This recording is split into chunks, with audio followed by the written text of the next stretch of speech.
15 तारीख से पूरे बिहार में न्याय संवाद की श्रृंखला शुरू। दरभंगा में वो छात्रों से संवाद करेंगे और जब वो दरभंगा में छात्रों से संवाद कर रहे होंगे, ठीक उसी वक्त बिहार के अलग अलग जगहों पर 60 से ज्यादा जगहों पर कांग्रेस पार्टी के देश स्तर के नेता बिहार आ रहे हैं। आरक्षण की नीति को लागू करने के बावजूद आज भी आंकड़े ये कहते हैं कि समाज के अंतिम पायदान का जो व्यक्ति है, आज भी उसको न्याय नहीं प्राप्त हो रहा है।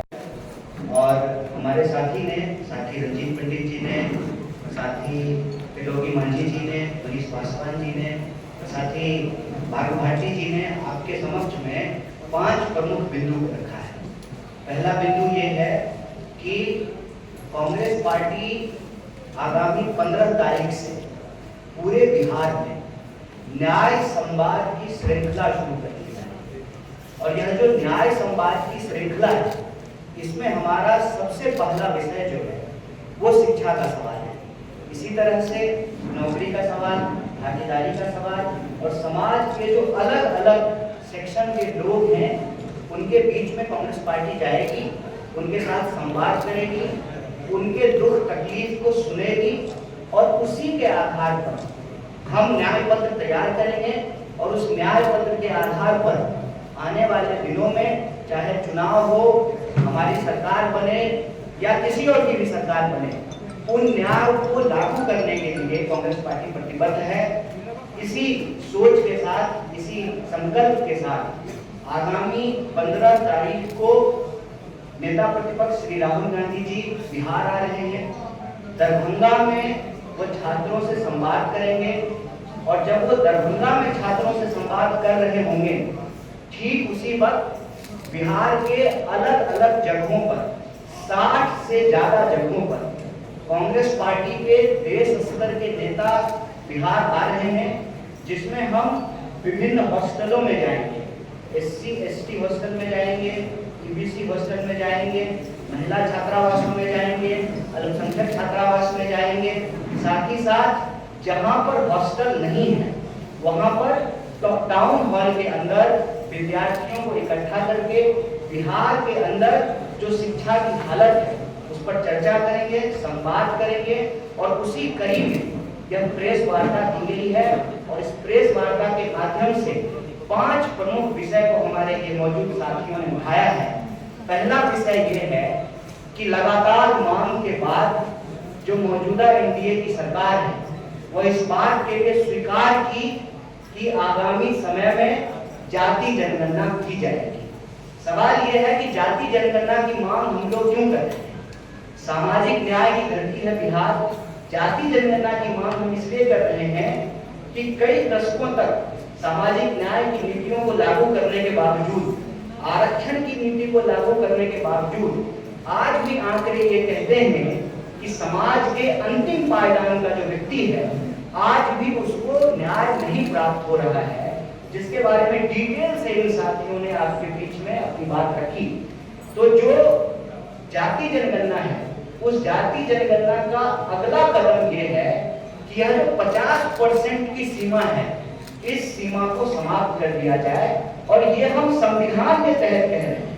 संविधान के अनुच्छेद 15(5) में यह प्रावधान किया गया है कि निजी क्षेत्रों में भी भागीदारी और आरक्षण को सुनिश्चित किया जाए।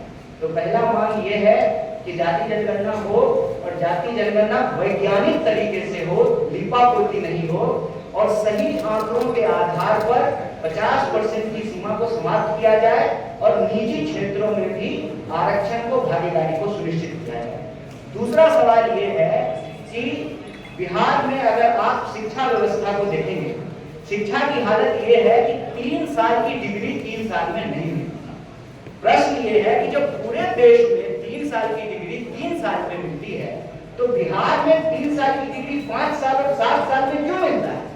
वो बिहार जहां पर नालंदा विश्वविद्यालय रहा, वो बिहार जहां पर विक्रमशिला विश्वविद्यालय रहा, वो बिहार जहां पर आजादी से पहले पटना विश्वविद्यालय की स्थापना हुई, जिसको ज्ञान और मोक्ष की भूमि कही जाती है। आप बिहार में किसी भी धर्म का इतिहास उठा करके देख लीजिए, उसका इतिहास बिहार से जुड़ा हुआ है। देश का इतिहास बिहार के इतिहास के बिना पूरा नहीं होता है। उसी तरह से बिहार की प्रगति के बिना देश की प्रगति संभव नहीं है। ऐसे में बिहार की प्रगति के लिए, देश की प्रगति के लिए यहाँ की शिक्षा व्यवस्था को बेहतर करना जरूरी है। 3 साल की डिग्री 3 साल में मिले, ये एक बात है। इसके तहत जो मुख्य सवाल ये है कि जहाँ शिक्षक नहीं है वहाँ शिक्षक हो, इंफ्रास्ट्रक्चर को बेहतर किया जाए।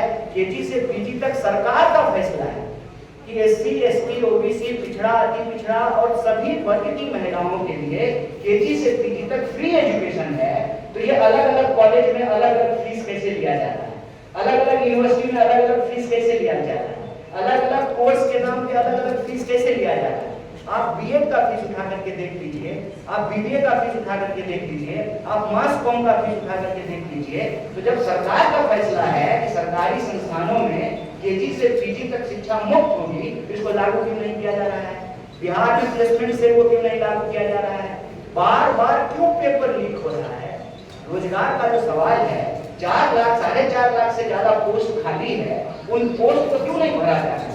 और कोई परीक्षा, चाहे बीपीएससी की हो, टीयर 3 की परीक्षा हो, किसी भी डिपार्टमेंट की परीक्षा हो, उनको जो है नौकरी नहीं मिल रही है और रोजगार देने के बजाय बिहार सरकार लोगों को कर्जदार बना रही है। आप ये देखिए कि 2000 करोड़ से ज्यादा रुपया जो है बिहार के विद्यार्थियों के ऊपर कर्ज है।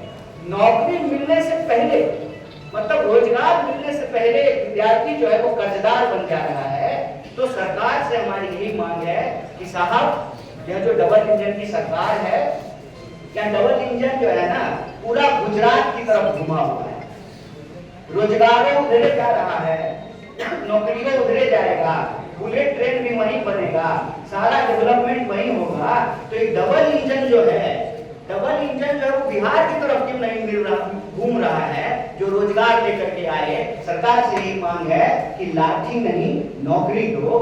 और एक बहुत महत्वपूर्ण विषय जो यहाँ साथी ने उठाया कि एससी एसटी सब प्लान का पैसा आप किसी दूसरे चीज पे कैसे खर्च कर सकते हैं? आप जब भी सरकार के किसी नुमाइंदे से पूछेंगे